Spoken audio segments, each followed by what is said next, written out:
Question number 21। एक झील में पानी के तल से 20 मीटर ऊंचे बिंदु ए से एक बादल का उन्नयन कोण 30 डिग्री है। यदि झील में बादल का प्रतिबिंब का अवनमन कोण 60 डिग्री हो तो बिंदु ए से बादल की दूरी ज्ञात कीजिए। और दूसरा है झील से बादल की ऊंचाई ज्ञात कीजिए।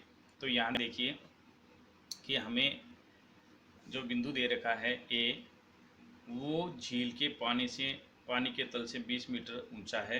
तो जैसे हमने यहाँ एक बनाई झील, ये झील हो गई यहाँ झील, और इसके तल से 20 मीटर ऊंचा, तो यहाँ से लिया हमने ये 20 मीटर ऊंचा, एक 20 मीटर ऊंचा बिंदु ए, ये हो गया बिंदु ए। यहाँ इसकी ऊंचाई हो गई 20 मीटर।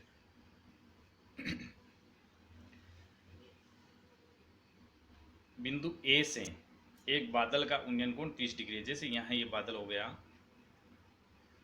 बादल, इस बादल का उन्नयन कोण यहाँ से है वो है 30 डिग्री, यहाँ क्षैतिज खींचते हैं तो ये हो गया यहाँ 30 डिग्री।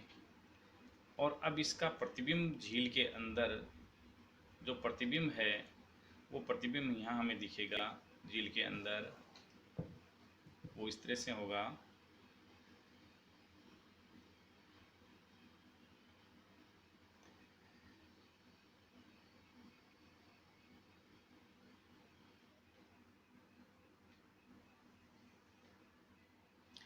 झील के अंदर ये प्रतिबिंब है, ये जो हमें यहाँ दिखेगा, उसका बिंदु ए से अवनमन कोण है वो 60 डिग्री है।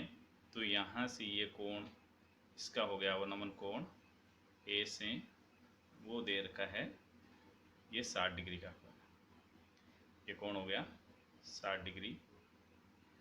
अब हमें एक तो ज्ञात करनी है कि बिंदु ए से बादल की दूरी, और दूसरा निकालना है कि झील, ये झील हो गई यहाँ, झील से बादल की ऊंचाई निकालनी है। तो हम इसको नामांकित करें तो ये हमारा बिंदु हो गया ए, बादल हो गया बी, ये बिंदु हो गया सी, यहाँ हो गया डी, और ये हो गया बिंदु हमारा ई। और ये हो गया एफ। तो ए एफ 20 डिग्री है तो सी डी भी कितना हो जाएगा, 20 हो जाएगा, 20 मीटर। तो सबसे पहले ए एफ बराबर सी डी बराबर 20 मीटर, ये हो गया यहाँ 20 मीटर। और एक हम इसमें लेते हैं कि ये जो बी डी है, माना झील के तल से बादल की ऊंचाई बराबर h मीटर है। तो बी डी बराबर हो गया h मीटर,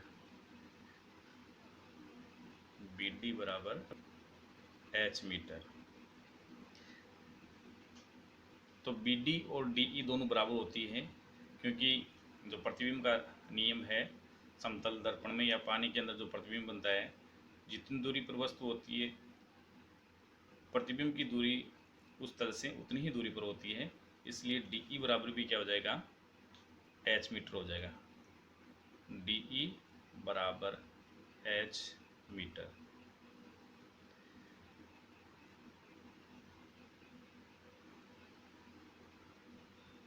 अगर हम बात करें सी ई, तो सी ई बराबर हो जाएगा सी ई बराबर होगा सी से ई तक हो जाएगा, ये 20 हो गया, और डी ई है वो हमारे है h, तो ये हो गया h प्लस 20 मीटर। और बी सी की बात करें तो बी सी बराबर हो जाएगा हमारे पास, बी सी बराबर होगा, क्योंकि बी डी है वो h लिया है तो h में से ये 20 कम हो जाएगा, तो उसमें हो जाएगा h माइनस 20 मीटर। अब हम लेते हैं सबसे पहले लेते हैं, और एक इसको ले लिया एफ डी बराबर ए सी, इसको अक्स मान लेते हैं। एफ डी बराबर ए सी, इसको मान लिया हमने एक्स मीटर, ये भी एक्स हो गया और यहाँ भी एक्स के बराबर होगा। तो सबसे पहले लेते हैं त्रिभुज ए बी सी, इसमें यहाँ समकोण है, तो त्रिभुज ए बी सी में ये कोण 30 डिग्री है, तो इसके सामने की भुजा ये बी सी इसका लंब हो गई, तो ये जगह टेन 30 डिग्री बराबर इसमें होगा, ये लंब हो गया बी सी, तो बी सी का मान है एच माइनस 20 बटा हुआ इसका आधार हो गया एक्स, और टेन 30 का मान होता है 1 बटा हुआ अंडर रूट 3, और बराबर ये हो गया एच माइनस 20 बटा हुआ एक्स। तिरछा गुणा करेंगे, तिरछा गुणा करने पर हमें प्राप्त होगा एक्स बराबर under root 3 bracket x minus h minus 20 प्राप्त हो गया। ये क्वेश्चन बन गई एक। अब हम लेते हैं त्रिभुज ए सी ई। त्रिभुज ए सी ई में इसमें ये कोण 60 डिग्री हो गया, तो इसके सामने की भुजा ये सी ई है उसका लंब होगी, और ए सी है वो इसका आधार हो जाएगी, तो इसमें भी टेन 60 डिग्री बराबर इसमें लंब हो गया एच प्लस 20 और बटा आधार हो गया इसका एक्स। इसका मान टेन 60 का मान होता है अंडर रूट 3 बराबर एच प्लस 20 बटा हुआ एक्स से तिरछा गुणा करेंगे, तो ये हो जाएगा अंडर रूट 3x बराबर एच प्लस 20। तो इसमें हम सबसे पहले x का मान 2 में रखें, तो x का मान अंडर रूट 3 एच माइनस 20, तो यहाँ हो गया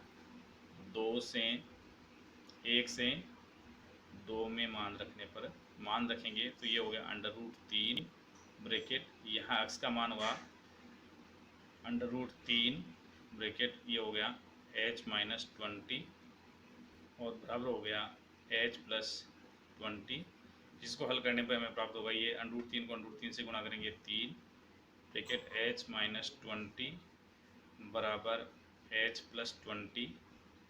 इसको हल करें तो हमें प्राप्त होगा 3 को h से गुणा करने पर ये हो जाएगा 3h माइनस 60 बराबर h प्लस 20। पक्षांतरण करने पर ये हो गया 3h, ये h इधर आएगा तो माइनस h बराबर 20 इधर है 20 और माइनस 60 पक्षांतरित होने पर प्लस 60। 3h में से 1h घटाने पर 2h बराबर 20 और 60 80, h बराबर 80 बटे हुए 2 और h बराबर हमें प्राप्त हुआ 40। तो h हमने माना था झील के तल से बादल की ऊंचाई है वो 40 मीटर हो गई। झील के तल से बादल की ऊंचाई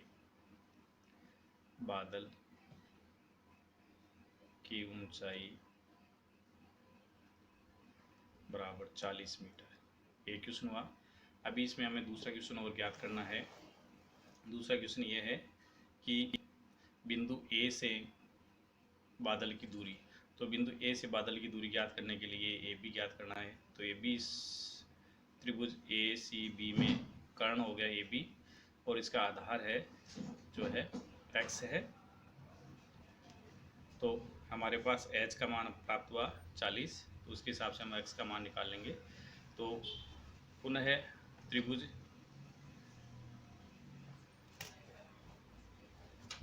त्रिभुज त्रिभुज ACB में ये हो गया AB बट्टा वा AC बट्टा वा AB, AC इसमें हो गया आधार और AB हो गया कर्ण। तो AC का मान रखा हमने, AC का मान हमें x दे रखा है और बट्टा AB का मान हमें ज्ञात करना AB, और बराबर हो गया कोस, और उसमें थीटा का मान दे रखा है 30 डिग्री। तो ये होगा कोस 30 डिग्री। x बट्टा AB बराबर कोस 30 डिग्री का मान होता है √3/2, और तिरछा गुणा करेंगे तो √3 AB बराबर 2x। x का मान हमने निकाला था, x का मान है, x का मान √3 h-20, तो यहाँ रखें हम √3 AB बराबर 2, और इसका मान रखा x का इंटू √3 ब्रैकेट h-20, √3 से √3 कट कर दिया, और h का मान हमने ज्ञात किया, h का मान है 40। तो यहाँ AB बराबर हो जाएगा 2 ब्रैकेट h का मान लगा 40 -20, और ये हो गया AB बराबर 2, और 40 में से 20 घटा दिए 20, और AB बराबर प्राप्त हुआ 20 दूनी 40। इस तरह से जो बिंदु A से बादल की दूरी है वो हो गई, बिंदु A से बादल की दूरी बराबर 40 मीटर।